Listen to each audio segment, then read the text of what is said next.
c'est assez délicat parce que j'ai voulu jouer sur 2 tableaux qui sont délicats. Alors, il y a des gens qui, en passant dessus, se laissent embarquer et ça marche comme je l'imaginais. Mais je veux bien imaginer que... 2 tableaux, c'est-à-dire un tableau où onirique, elle fait un rêve, cauchemar, et la dimension aussi de flashback, c'est-à-dire c'est quelque chose qui lui est vraiment arrivé.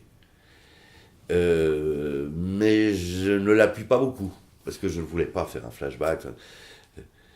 Mais je ne pouvais pas m'empêcher de penser que cette idée, enfin, le fait qu'effectivement dans sa biographie, elle a eu un enfant avec Robert Antel qui est mort à la naissance.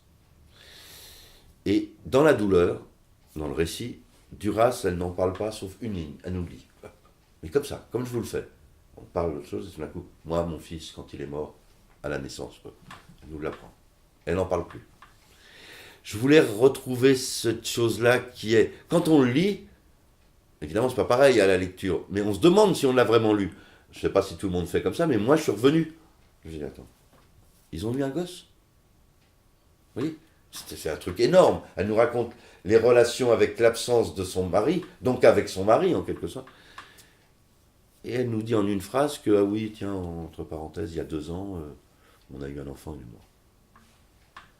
Et donc, je voulais malgré tout que la mort de cet enfant, je pense qu'elle est constitutive aussi de cette fameuse grosse douleur qu'elle a.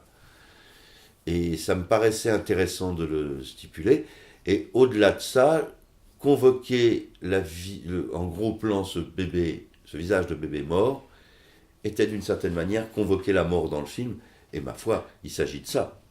C'est la guerre, la fin de la guerre, la libération des camps, la révélation de l'abomination qui vient d'avoir lieu. C'est la mort. Et puis la mort est au centre du vocabulaire et de la spirale de folie